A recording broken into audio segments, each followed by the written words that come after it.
Andi, pria sederhana asal Banyumas, bekerja sebagai petugas kebersihan di Bandara Internasional Roma, Italia. Hidupnya datar dan penuh hinaan, terutama dari penumpang yang meremehkannya. Namun, ada satu wanita bule misterius bernama Clara yang selalu datang ke toilet yang dibersihkannya setiap pagi. Ia tak pernah bicara, hanya melempar senyum. Hingga suatu hari, Clara tiba-tiba mengajak Andi berbicara. Dari situ terbuka kisah mengejutkan. Ia adalah janda konglomerat yang sedang menyembunyikan diri dari keluarganya sendiri. Ia melihat ketulusan dalam diri Andi, tapi di balik ketertarikan Clara, ada rahasia besar. Dia sedang sakit parah dan tak ingin mati sendirian. Namaku Andi, asal Banyumas, Jawa Tengah. Sekarang aku kerja di Italia, tepatnya di Bandara Internasional Leonardo da Vinci di Roma. Tapi jangan salah paham dulu, aku bukan pilot, bukan staf imigrasi, apalagi manajer. Aku cuma tukang bersih-bersih, petugas kebersihan, toilet, lebih tepatnya, pagi-pagi sekali, aku udah mulai kerja. Biasanya sebelum matahari muncul, aku udah berdiri depan cermin kamar mandi pria, nyemprot pewangi, gosok-gosok lantai, buang tisu bekas, dan ngecek sabun cuci tangan. Orang-orang berlalu lalang kayak semut di terminal, tapi nggak ada satupun yang benar-benar lihat aku, seolah-olah aku ini cuma bagian dari tembok. Tapi pagi itu beda, aku sedang sibuk mengepel lantai toilet wanita yang sedang tutup untuk umum karena pembersihan. Tiba-tiba aku dengar suara langkah pelan-pelan dari arah koridor. Kupikir itu cuma penumpang yang salah arah, tapi suara itu berhenti tepat di depan pintu. Aku ngintip dikit dari balik kaca buram pintu. Seorang wanita berdiri di situ, cantik, putih, matanya biru tajam seperti laut, rambutnya pirang, digulung rapi, bajunya sederhana, tapi kelihatan mahal. Dia nggak ngapa-ngapain, cuma berdiri di depan toilet. Diam, aku buka pintu, setengah bingung, maaf, toilet masih dibersihkan, signora dia. Senyum tipis, lalu melangkah pergi, nggak ngomong sepatah kata pun. Aku mira dia mungkin turis yang nyasar, tapi keesokan harinya dia datang lagi, dan lagi, dan lagi. Setiap pagi jam 7 lebih dikit, dia muncul di depan toilet, selalu berdiri di tempat yang sama, selalu pakai parfum yang harum, tapi nggak menyengat, selalu senyum ke aku, dan selalu pergi. Setelah beberapa menit, teman-temanku mulai meledak. Hei, Andi, kamu punya fans? Tuh, petugas toilet tapi disenyumin bule tiap hari. Gila, aku cuma ketawa-ketawa aja. Padahal dalam hati, aku mulai gak tenang. Siapa dia? Kenapa selalu datang? Apa dia nyari seseorang? Atau cuma iseng? Hari keempat, dia duduk di bangku kecil dekat wastafel. Tangannya menggenggam cangkir kertas, sepertinya kopi. Tapi yang bikin aku heran, dia gak pernah masuk ke dalam toilet. Dia cuma duduk, lalu pergi. Hari ke-6, aku mulai gugup tiap kali waktu hampir jam 7 pagi. Aku berhenti sejenak dari mengepel, lalu berdiri tegak, pura-pura sibuk merapikan tisu. Dan benar saja, dia muncul lagi. Tatapan matanya lembut, tapi seperti menyimpan banyak rahasia. Toilet bandara bukan tempat romantis, tapi entah kenapa, setiap kali dia datang, tempat ini rasanya berubah, lebih hangat, lebih hidup. Namanya belum ku tahu, tapi tiap dia muncul, aku merasa terlihat. Hari itu hari ke-8 dia datang. Aku udah gak kaget lagi lihat dia muncul di depan toilet, duduk dengan santai sambil sesekali menyeruput kopinya. Tapi pagi ini ada yang beda. Dia menatapku agak lama, bukan cuma senyum basa-basi seperti biasa. Tatapannya seperti meminta sesuatu, tapi entah apa. Aku sedang mengisi ulang sabun cuci tangan, waktu dia tiba-tiba berdiri dan berjalan ke arahku. Jantungku langsung deg-degan kayak alarm kebakaran. Aku celingukan, memastikan gak ada supervisor lewat. Halo, katanya, suaranya lembut, agak berat. Aksen Inggrisnya terdengar seperti bukan penutur asli, tapi jelas dan jelas sekali. Aku gugup. Halo juga, signora. Jawabku canggung sambil menyekat tangan ke celana kerja. Dia tersenyum, saya Clara. Oh, jadi itu namanya. Clara namanya sederhana, tapi terasa mewah di telinga. Andi, jawabku singkat. Dia mengangguk pelan. Kamu selalu bersih-bersih toilet ini ya? Aku angguk. Sudah hampir 2 tahun. Toilet wanita dan toilet pria tergantung jadwal. Clara duduk lagi di bangku kecilnya. Kamu selalu terlihat fokus. Aku suka lihat orang yang bekerja dengan hati. Aku gak tahu harus jawab apa. Jarang ada yang bilang gitu padaku. Kebanyakan orang bahkan gak sadar aku ada, kalaupun sadar. Biasanya untuk ngomel karena air tergenang atau sabun habis. Aku cuma kerja. Si Nora panggil aku Clara saja. Katanya lembut. Ada jeda hening yang aneh. Tapi bukan canggung, lebih tenang. Aku pura-pura sibuk mengepel lagi. Tapi diam-diam, aku memperhatikan ujung sepatunya. Sepatu kulit warna coklat muda, bersih dan elegan. Tapi terlihat agak tua, bukan tipe sepatu wanita yang mengejar gaya. Lebih seperti sepatu orang yang sudah kenyang hidup. Kenapa kamu selalu duduk di sini? Akhirnya aku beranikan diri bertanya. Dia menatap ke arahku. Tempat ini tenang, gak banyak orang pagi-pagi, dan aku suka bau pembersih lantainya. Aku ketawa kecil, serius. Dia ikut tertawa pelan, serius bau lemon yang tajam, tapi bersih. Entah kenapa, bikin aku merasa aman. Kami sama-sama terdiam lagi, tapi rasanya makin nyaman. Aku gak merasa seperti petugas toilet yang dilihat rendah. Entah kenapa, di hadapan dia, aku merasa setara. Padahal jelas-jelas dari gayanya, dia orang berada. Aku bukan turis, ujarnya tiba-tiba. Aku kaget, maksudnya? Aku tinggal di Roma, tapi sejak suamiku meninggal setahun lalu, aku suka datang ke bandara, duduk lihat orang lewat, lihat mereka bertemu dan berpisah rasanya bikin hidup tetap terasa nyata. Aku gak tahu harus ngomong apa, tapi aku bisa merasakan sedihnya. Aku pernah kehilangan juga. Ayahku meninggal waktu aku SMA, ibuku jatuh sakit, dan aku harus berhenti kuliah. Itu alasan aku merantau. Maaf, kalau aku terlalu banyak cerita, katanya cepat, kamu pasti sibuk. Aku geleng pelan. Gak apa-apa, aku senang ada yang mau cerita. Dia berdiri, aku harus pergi, sampai besok, ya. Sampai besok. Itu pertama kalinya dia bilang begitu, dan itu cukup untuk membuat sisa hariku terasa beda. Entah kenapa, aku menunggu hari esok lebih dari biasanya. Besoknya, jam 7 tepat, dia datang lagi. Tapi kali ini, dia bawa 2 cangkir kopi, satu dia taruh di dekatku. Aku gak tahu kamu suka kopi jenis apa, jadi aku pilih yang biasa. Aku kaget dan kikuk. Wah, terima kasih, Clara, tapi nggak apa-apa. Kenapa nggak apa-apa? Ya, aku ini cuma petugas kebersihan. Dia menatapku tajam, tapi bukan marah. Lebih seperti kecewa. Jangan pernah bilang cuma. Orang-orang yang kerja dengan jujur itu lebih mulia dari yang cuma duduk pakai jas dan nipu orang. Aku tercekat, itu kalimat paling menampar, tapi sekaligus paling menyentuh yang pernah aku dengar. Hari itu kami ngobrol lebih lama tentang hal-hal kecil, tentang makanan Indonesia, tentang musim dingin, tentang kesendirian. Tapi masih ada yang dia sembunyikan. Matanya selalu tampak menyimpan awan mendung, dan aku makin penasaran, siapa sebenarnya Clara? Dan kenapa dia memilih toilet bandara untuk duduk tiap pagi? Sejak pagi itu, Clara selalu datang dengan 2 cangkir kopi, kadang cappuccino, kadang espresso, kadang cuma kopi hitam pahit. Dia bilang ingin memperkenalkan rasa-rasa kopi Italia ke lidah Jawaku yang katanya masih setia sama kopi tubruk. Awalnya, aku malu, petugas kebersihan kayak aku, duduk di bangku toilet wanita bandara sambil minum kopi bareng wanita Eropa berwajah aristokrat.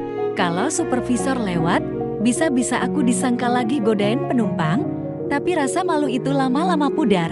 Karena tiap kali aku lihat senyuman Clara, aku merasa layak untuk diharga, layak untuk didengarkan, layak untuk sekadar duduk dan ngobrol tanpa harus merasa rendah. Hari-hari berlalu dan kami makin akrab. Tapi tetap aneh, karena meskipun kami ngobrol banyak, aku sadar Clara belum pernah benar-benar bercerita tentang dirinya hingga suatu pagi yang mendung, dia datang. Lebih awal dari biasanya. Tanpa kopi, wajahnya pucat, tangannya gemetar sedikit, ada lingkaran gelap di bawah matanya. "Kamu gak apa-apa, Clara?" Tanyaku khawatir. Dia duduk perlahan, lalu menarik napas panjang. "Tadi malam aku mimpi suamiku lagi duduk di kursi ini." Aku terdiam. Dia cuma diam, menatapku, gak bilang apa-apa. Tapi matanya sedih banget. Aku menunduk. "Mungkin kamu rindu dia." "Bukan cuma rindu," gumamnya pelan. Aku merasa bersalah. Aku menatapnya, menunggu penjelasan. Tapi dia tidak melanjutkan. Matanya menatap kosong, ke lantai yang baru saja aku pel. Aku belum siap cerita semuanya. "Andi," katanya akhirnya, "tapi suatu hari, aku janji akan jujur." Aku mengangguk. Aku gak maksa, kok aku cuma khawatir. Dia menatapku, lalu tersenyum lemah. "Kamu terlalu baik untuk tempat sekeras ini." Hari berikutnya, Clara datang lagi, kali ini membawa 2 roti kecil. "Ini croissant kesukaan suamiku," katanya sambil menyerahkan satu padaku. "Dulu, kami selalu makan ini di taman dekat rumah tiap minggu pagi. Sekarang, aku gak pernah ke taman itu lagi." Aku menerimanya, diam-diam menahan emosi. Aku tahu, Clara mungkin belum sembuh dari lukanya. Tapi entah kenapa, dia memilih toilet bandara sebagai tempat untuk sembuh. Lucu, ya, tempat yang orang hindari, dia jadikan tempat menemukan ketenangan. Kami makan croissant itu berdua diam, tapi nyaman, dan aku mulai merasakan sesuatu yang aneh. Jantungku berdebar lebih kencang tiap kali dia datang. Aku mulai menunggu kehadirannya. Seperti anak kecil menunggu hari ulang tahun, tapi aku takut mengakuinya. Karena aku sadar dunia kami terlalu jauh. Dia perempuan bul, anggun, misterius. Aku, ya cuma Andi, tukang bersih-bersih toilet. Hari ke-20 kami bertemu, dia akhirnya buka sedikit tentang masa lalunya. Aku menikah di usia 25, suamiku jauh lebih tua. Tapi dia baik, tenang, stabil. Kami gak punya anak, tapi hidup kami tenang terus. Dia meninggal karena sakit. Tanyaku hati-hati. Clara mengangguk. Kanker stadium 4, cepat sekali. Hanya 3 bulan sejak didiagnosis sampai dia pergi. Aku gak tahu harus ngomong apa. Aku bukan orang yang pandai menghibur, tapi kupikir kehadiran yang tulus kadang lebih dari cukup. Sejak itu, hidupku kosong. Lanjutnya, teman-temanku, mereka semua sibuk dengan kehidupan masing-masing. Aku pindah-pindah tempat, berharap kesedihan itu hilang kalau aku berpindah kota. "Kamu sempat tinggal di mana aja?" "Perancis, Yunani, Portugal, dan sekarang Roma." Tapi ternyata, luka gak bisa lari. Aku hanya mengangguk, lalu tanpa sadar berkata, "Tapi luka bisa sembuh, asal ada orang yang mau menemani." Dia menatapku pelan, lama seakan kalimatku menusuk sesuatu dalam dirinya. "Aku senang ketemu kamu, Andi." Dadaku langsung hangat. Tapi aku tahan ekspresiku. "Aku juga senang bisa ngobrol sama kamu." Sore itu, aku pulang kerja dengan langkah ringan, tapi juga cemas. Karena aku tahu rasa ini mulai tumbuh. Dan perasaan itu gak bisa aku kendalikan. Aku mulai jatuh hati pada wanita yang datang tiap pagi membawa kopi dan kesepian. Dan aku takut, karena aku tahu orang sepertiku tak pantas berharap terlalu jauh. Hari itu, bandara lebih ramai dari biasanya. Sepertinya ada rombongan dari Asia yang baru mendarat. Aku nyaris gak sempat istirahat. Toilet penuh terus, bau parfum, sisa makanan, dan suara tumit sepatu beradu di lantai marmer bikin kepalaku pusing. Jam hampir menunjukkan pukul 7. Seperti biasa, aku menoleh ke arah ujung koridor. Tapi tidak ada siapa-siapa, tidak ada Clara. Biasanya dia sudah duduk di bangku kecil dekat wastafel dengan 2 cangkir kopi. Tapi pagi itu kosong. Aku mencoba tetap bekerja seperti biasa. Tapi hatiku gelisah. Ada yang hilang? Jam 8 masih belum ada tanda-tanda. Aku mulai merasa aneh. Ada yang tidak beres. Mungkinkah dia sakit? Atau sudah pergi dari Roma? Pikiran buruk mulai berdatangan. Tapi aku hanya bisa menunduk dan melanjutkan kerja. Tepat jam 9:15 saat aku baru saja menyapu tumpahan air di depan toilet pria, aku melihat sosok familiar berjalan cepat dari arah eskalator. Itu dia Clara, tapi wajahnya berbeda. Wajah yang biasanya tenang itu kini tegang, pucat matanya sembab. Dan untuk pertama kalinya, dia tidak tersenyum. Dia menatapku sebentar, lalu menarik tanganku ke arah belakang dinding tempat staf biasa istirahat. Aku kaget. Maaf, aku nggak datang pagi tadi, katanya cepat. Nadanya tergesa. Aku dikejar orang. Aku membiku. Orang? Maksudnya siapa? Dia menarik napas panjang, lalu duduk. Keluargaku, mereka tahu aku di Roma. Aku sempat masuk berita kecil minggu. Lalu aku bantu seorang nenek di supermarket, lalu diwawancara sebentar. Sepertinya dari situ, mereka melacak aku. Aku masih bingung. Kenapa kamu kabur dari keluarga kamu? Clara menunduk. Karena aku gak mau hidup di bawah kendali mereka lagi. Ia melanjutkan dengan suara pelan, tapi penuh tekanan. Suamiku, dulu orang penting, konglomerat tapi juga kaku dan penuh aturan. Setelah dia meninggal, keluargaku sekarang mengatur segalanya. Dari apa yang harus aku pakai, kemana aku boleh pergi, sampai siapa yang boleh dekat denganku. Aku terpaku, jadi dia memang bukan wanita biasa. Aku hidup seperti boneka, Andi, sampai aku muak. Aku jual sebagian aset kecil yang masih atas namaku, lalu kabur ke Roma. Aku pikir, di sini, aku bisa jadi manusia lagi. Aku duduk perlahan. Di sebelahnya, kamu gak takut dicari? Dia tertawa kecil, getir. Tentu takut, tapi lebih takut hidup tanpa kebebasan. Aku menatap wajahnya yang lelah. Kini semua masuk akal. Parfum mahal, sikap anggun, dan caranya memandang orang, semua adalah sisa-sisa kehidupan mewah yang coba ia tinggalkan. Dan aku, cuma pria sederhana yang tanpa sadar menjadi tempat dia bersandar. Kalau mereka datang ke sini, tanyaku pelan. Aku harus pergi lagi, jawabnya cepat. Tapi aku belum siap. Siap apa? Dia menatapku, dan kali ini matanya tak bisa berbohong. Ada sesuatu yang lebih besar dari sekadar pelarian. Aku belum siap kehilangan satu-satunya tempat yang membuatku merasa hidup. Kamu, darahku, seperti berhenti mengalir. Aku menatapnya, menunggu ia tertawa, dan bilang itu cuma lelukon. Tapi tidak. Ia serius. Aku tahu kamu bukan siapa-siapa dalam dunia mereka, tapi kamu orang pertama yang melihat aku. Bukan sebagai pewaris, bukan sebagai janda kaya, tapi sebagai wanita yang sedang rapuh. Aku ingin memeluknya, tapi aku takut. Takut salah langkah, takut dihukum realita. Lalu suara panggilan bandara terdengar. Sebuah penerbangan ke Swiss. Clara, berdiri, aku harus pergi hari ini. Sementara, tapi aku akan kembali. Kalau kamu mau menungguku, aku berdiri juga. Masih syok, berapa lama? Beberapa hari, aku harus pastikan mereka gak lagi di Roma. Dia meraih tanganku, menggenggamnya. Hangat, tolong, jangan lupakan aku. Lalu dia pergi, begitu saja. Dan aku berdiri di lorong kosong, dikelilingi koper-koper, dan hiruk-pikuk bandara. Tapi rasanya seperti sepi tak berujung. 3 hari berlalu, lalu seminggu, lalu 2 minggu, setiap pagi aku berdiri di tempat biasa.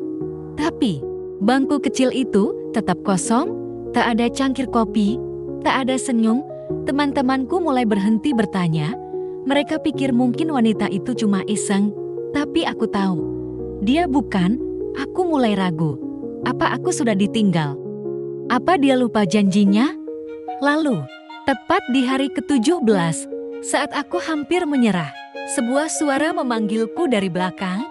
Andi, aku berbalik dan jantungku seolah berhenti berdetak. Clara berdiri di sana. Tapi kali ini, ada 2 pria berdiri tak jauh darinya, berjas hitam, wajah tegas, seperti bodyguard atau intel aku. Menatapnya penuh tanya, dia melangkah mendekat. Aku kembali. Tapi kita harus bicara. Besok pagi, di tempat biasa, aku akan bawa sesuatu yang bisa mengubah hidupmu. Aku mengangguk pelan. Tapi dalam hati, aku tahu hidupku takkan pernah sama lagi. Pagi itu, udara terasa lebih dingin dari biasanya. Padahal sudah bulan Mei, aku datang lebih cepat, membersihkan toilet wanita lebih cepat dari biasanya.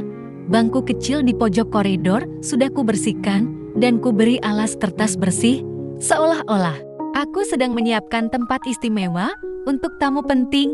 Dan benar saja, tepat pukul 6.58, langkah-langkah itu terdengar lagi. Sepatu kulit halus, suara gemericik kecil dari anting logam, dan aroma parfum yang sudah mulai familiar. Clara datang, tapi kali ini tidak hanya membawa 2 kopi, ia membawa sebuah tas kecil berbahan kulit coklat tua, di matanya masih ada bekas lelah, tapi ia tersenyum. Aku menyambutnya dengan senyum canggung. Kamu beneran datang lagi, dan aku janji gak akan kabur lagi, katanya ringan, tapi nadanya serius. Kami duduk. Ia menyerahkan kopi padaku, hangati seperti biasa. Tapi suasananya berbeda, lebih berat, seolah-olah ada sesuatu yang ingin dia keluarkan. Aku harus ngomong jujur sama kamu hari ini, ucapnya pelan. Aku diam, hanya menatap.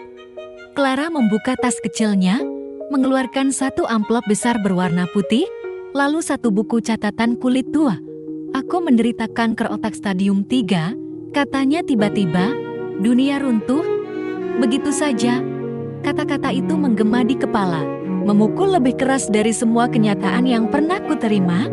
Aku tahu kelihatannya aku sehat, tapi sebenarnya, aku sedang bertarung setiap hari. Ada hari-hari, aku muntah di kamar hotel, ada hari aku nggak bisa bangun, tapi kamu tahu, hari-hari terbaikku adalah saat duduk di sini, dengan kamu. Aku tidak bisa berkata apa-apa. Tanganku menggenggam cangkir kopi yang mulai mendingin, mataku menatap lantai, lalu matanya.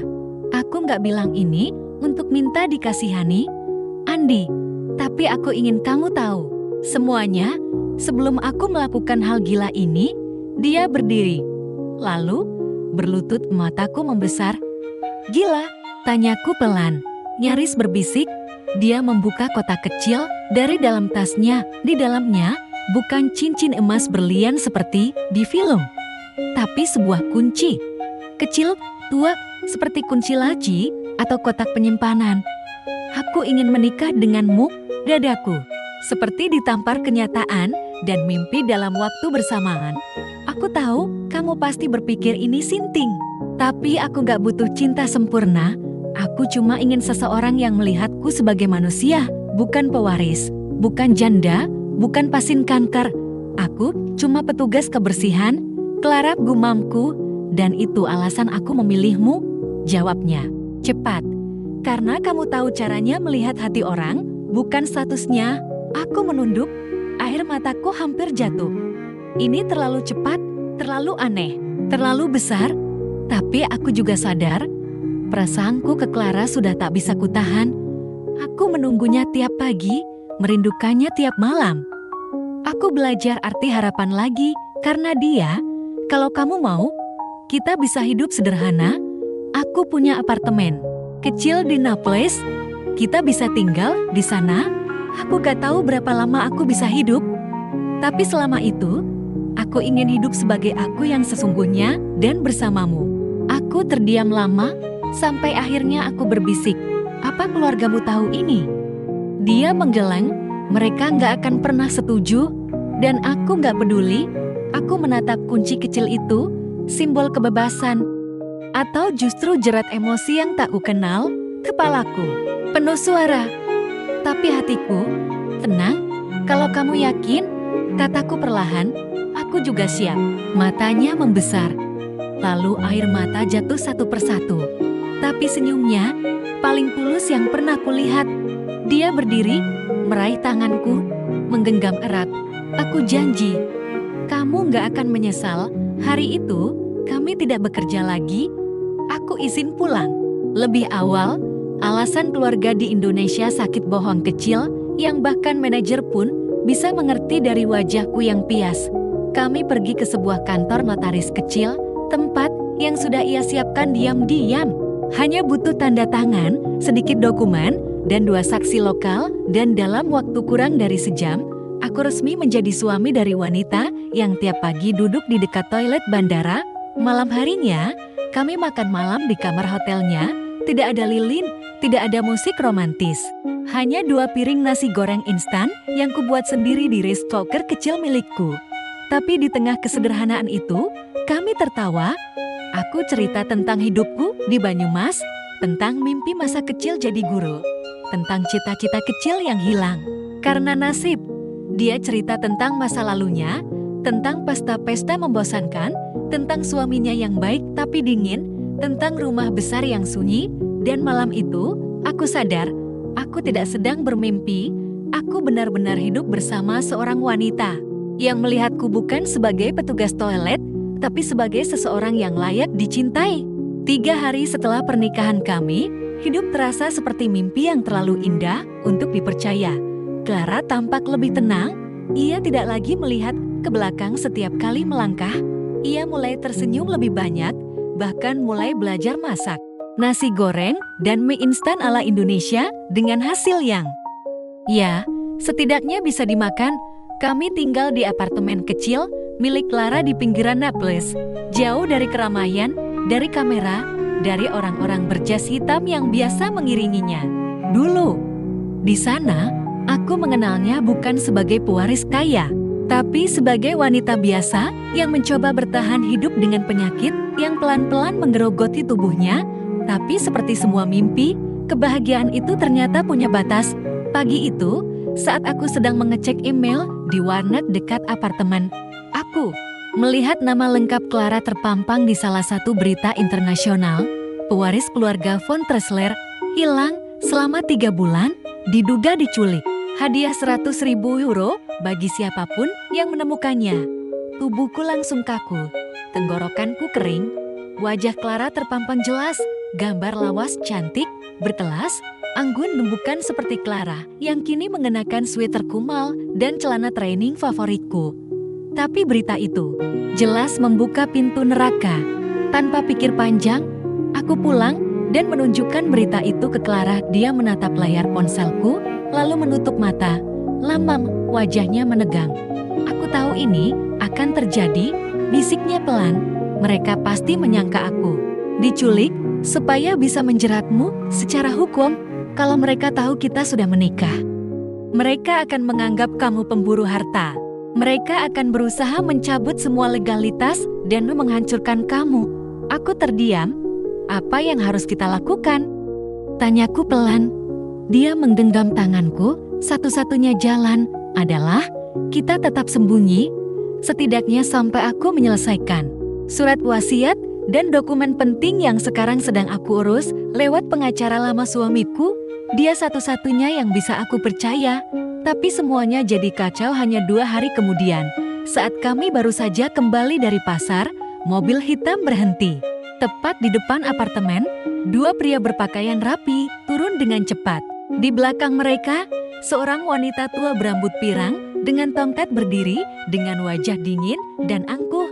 Aku langsung berdiri di depan Clara, tapi wanita itu melangkah maju dan menatapnya tajam. Clara von Tressler, kamu ikut pulang sekarang.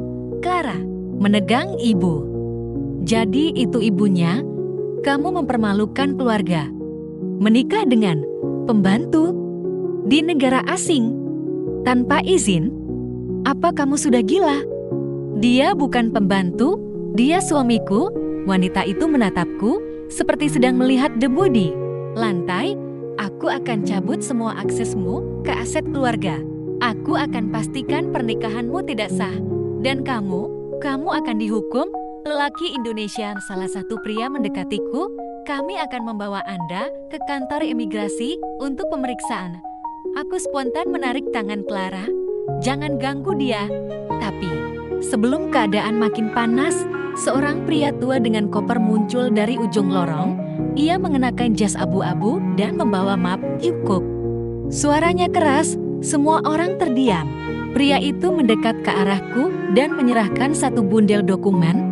Aku pengacara resmi suami mendiang Clara, dan aku saksi pernikahan mereka. Ini salinan akta nikah yang sah, didaftarkan di kantor catatan sipil Naples, dan ini adalah surat kuasa penuh atas properti pribadi milik Clara. Ibunya tampak membeku.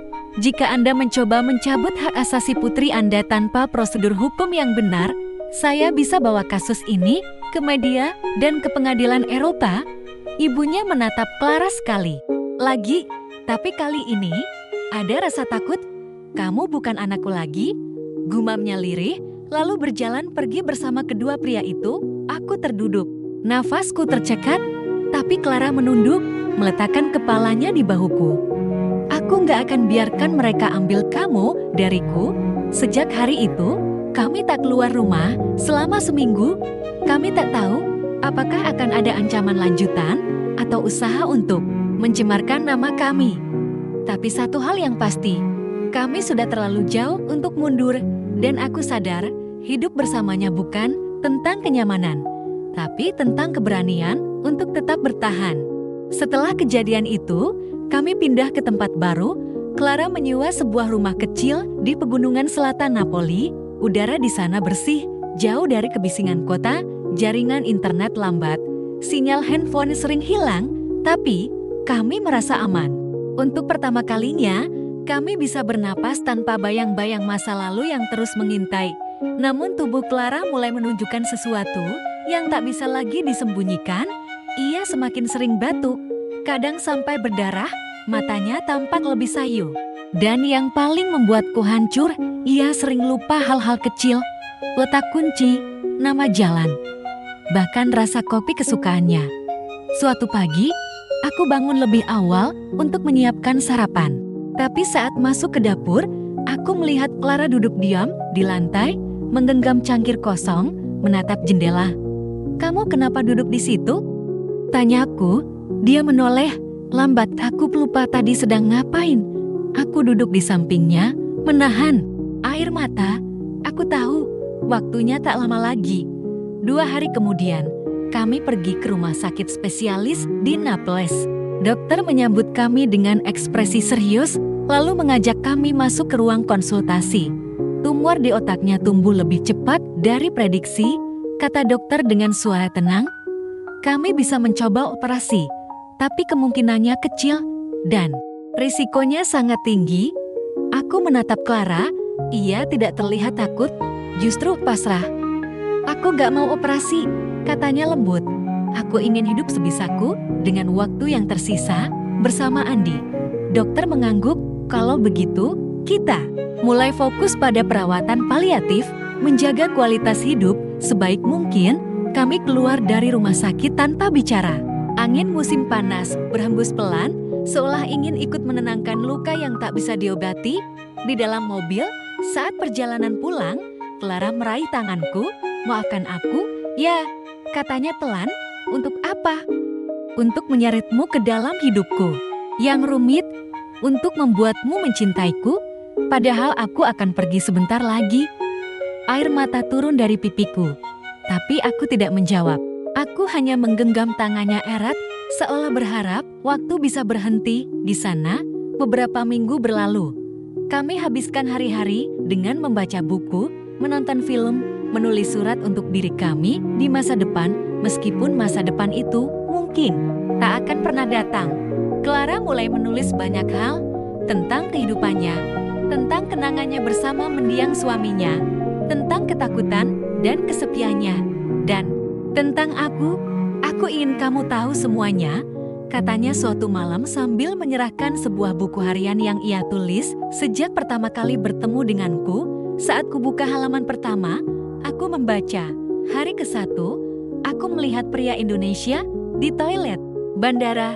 Dia bersih-bersih dengan wajah lelah, tapi matanya jujur.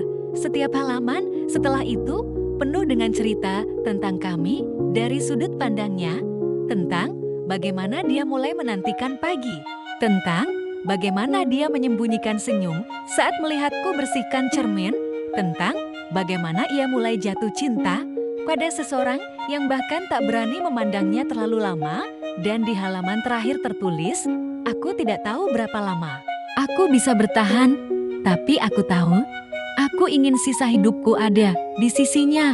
Dan jika nanti aku pergi lebih dulu, aku harap dia tahu, dia adalah satu-satunya laki-laki yang membuatku merasa hidup, bukan karena uang, bukan karena status, tapi karena tatapan matanya yang menganggap aku cukup, meski aku hancur. Aku menutup buku itu, menangis dalam diam, dan malam itu, aku tidur sambil menggenggam tangannya erat-erat, seolah-olah jika aku cukup erat menggenggamnya, aku bisa menahan waktu. Beberapa hari setelahnya, kondisinya makin menurun. Ia sulit berjalan, tubuhnya melemah. Tapi ia tetap memaksakan diri duduk di kursi dekat jendela tiap pagi, menatap matahari. Suatu pagi, dia berkata, "Kalau aku pergi duluan, jangan sedih terlalu lama, ya?" Aku menggeleng, air mata menetes, tanpa bisa ditahan. Gimana caranya gak sedih? Dia tersenyum, "Karena aku bahagia pernah jadi milikmu." Dan itulah kalimat terakhir yang kudengar darinya dalam keadaan sadar. 3 hari kemudian, di rumah yang kami sewa, dalam tidur yang tenang dan napas yang makin pelan, Clara pergi. Aku menggenggam tangannya sampai ia benar-benar dingin. Dan untuk pertama kalinya dalam hidupku, aku menangis seperti anak kecil. Bukan karena kehilangan, tapi karena cinta sutu itu benar-benar pernah mampir dalam hidup seorang petugas kebersihan sepertiku. Setelah pemakaman kecil di lereng pegunungan selatan Napoli, aku tinggal sendirian di rumah mungil yang dulu kami tempati bersama. Sepi, sangat sepi. Setiap sudut rumah menyimpan kenangan. Cangkir kopinya yang masih ada bekas bibir, sweater rajut yang tergantung di kursi, buku harian yang ditaruhnya di meja kecil dekat jendela. Semuanya seperti menolak lupa. Aku tidak langsung kembali bekerja. Aku bahkan tidak tahu harus mulai dari mana. Dunia terasa hampa tanpa suara tawa dan keluh kesahnya. Hingga suatu sore, sebuah surat datang. Amplopnya putih tebal, bersegal, dengan nama pengacara tua yang dulu membelaku. Saat keluarga Clara datang, di dalamnya hanya ada satu surat singkat, selembar dokumen, dan satu kunci kecil.